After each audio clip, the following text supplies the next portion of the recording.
पंच नमुकार मंगलानंद सवेसी परमं हवै मंगलम परमं हवै मंगलम।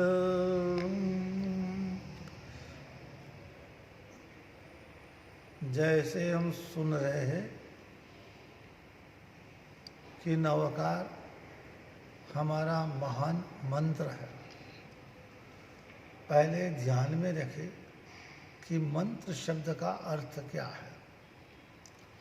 संस्कृत शब्द का अर्थ इस तरह से दिखाया जाता है, मननात् त्रायते इति मंत्र।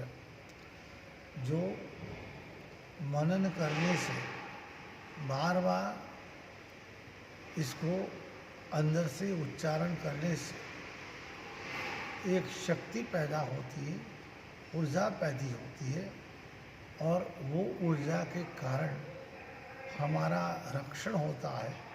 इनका नाम मंत्र होता है। तो नवकार जैसा महान मंत्र है, ऐसे बहुत से मंत्र हमारे शास्त्रों में दिखाए गए हैं।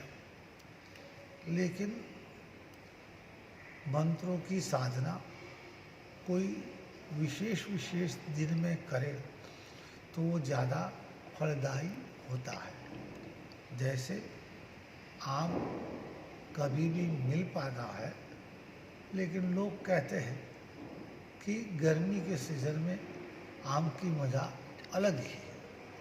हर चीज़ का एक सीज़न होता है, तो सीज़न का लाभ इनको प्राप्त होता है। ऐसे मंत्र में भी खास इस प्रकार की विशेषता है कि मंत्र का जाप करना है तो कब करना।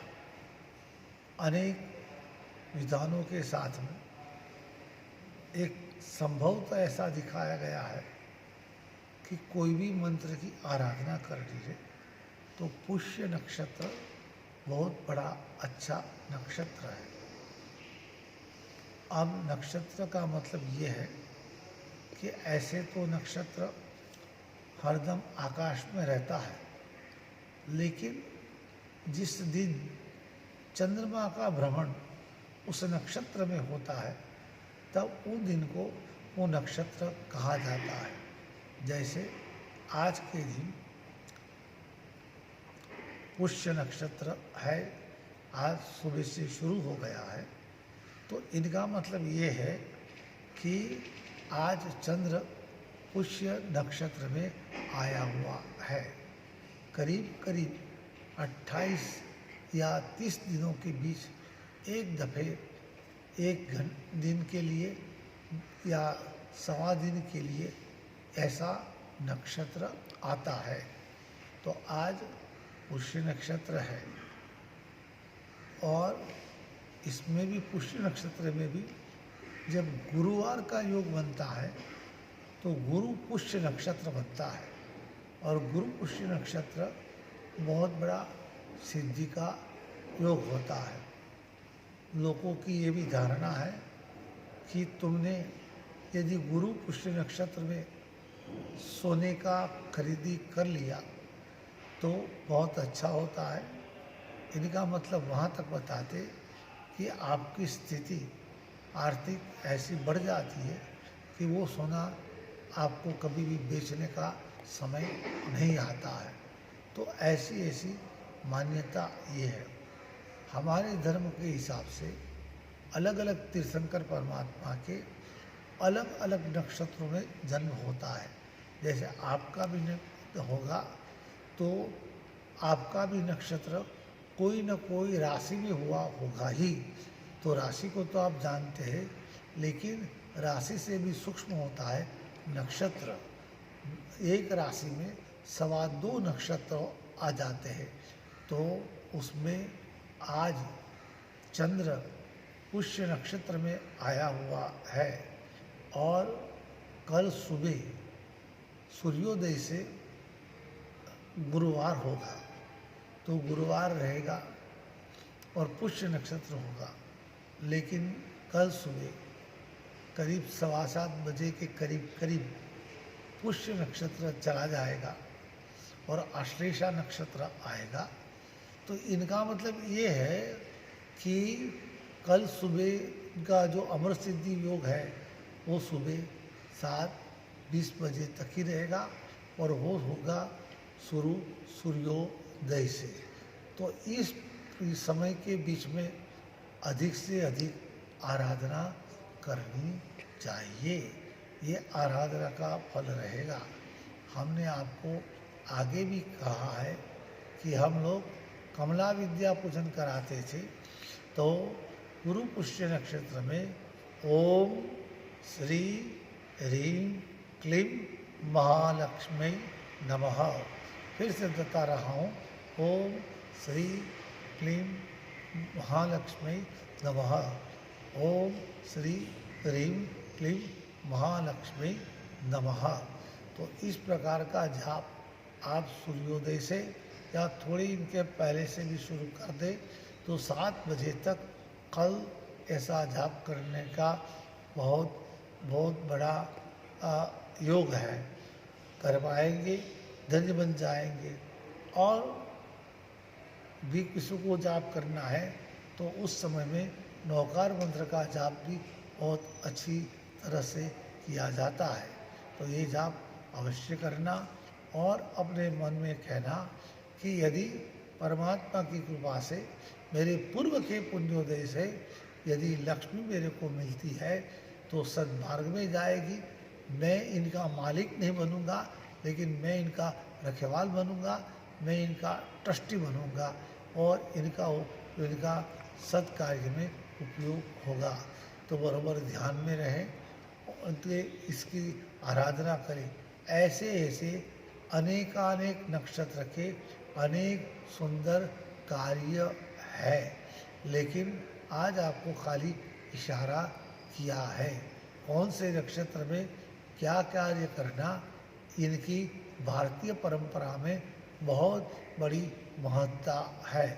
तो आप सब कल अच्छी तरह से जाप करें और समझ लेना कि कितना भी करो लेकिन कोई न कोई मंत्र हमें आराध्य करना है। सबसे बड़ा हमारा आराध्य मंत्र नवकार मंत्र है कि जो नमो से शुरू होता है और पढ़मम हवई मंगलम, और मंगल शब्द के साथ में इनकी पूर्णाहुति होती है। और मंत्र के जाप के साथ में बहुत ज़रूरी चीज़ है वो श्रद्धा है। जो जितनी श्रद्धा से जाप करेगा ऐसा इनको फल ज़्यादा मिलेगा। अच्छी भी चीज़ होती है लेकिन मना श्रद्धा की जाती है तो इनका फल हमें प्राप्त नहीं होता है। इसीलिए तो कहते हैं गीता में बहुत बड़े जोर से पूरी भारतीय संस्कृति वाले को कहते हैं संशय आत्मा विनश्यति। जिनके हृदय में संशय रहता है कोई भी काम के लिए उनका विनाश होता ही है। पहले कितनी भी परीक्षा करो लेकिन एक दफ़े आप काम में लग गए तो तुम्हारे को संशय करना नहीं है, वहम नहीं रखना है और श्रद्धा से आगे बढ़ना है। ऐसी श्रद्धा से आगे बढ़कर आप बहुत अच्छी आराधना करें।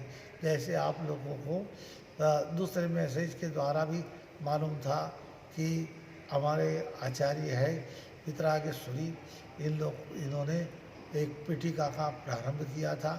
आज उपवास से इनकी पीठिका की पूर्णाहुति हुई है। कल इनके पारणी का दिन है तो उस दिन में एक विशेष प्रकार की पूजा का आयोजन यहाँ किया गया है। हालांकि सब लोगों की इच्छा होती है हमें पूजा में शरीक रहे, लेकिन अपने कोरोना के हिसाब से इकट्ठे नहीं हो सकते हैं।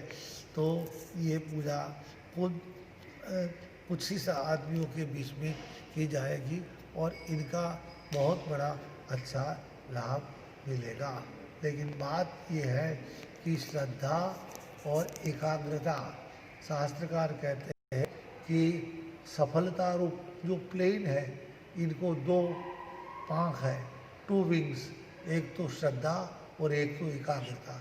और जिनमें श्रद्धा और एकाग्रता है इनकी संसार में उड़ान चली ही रहती है।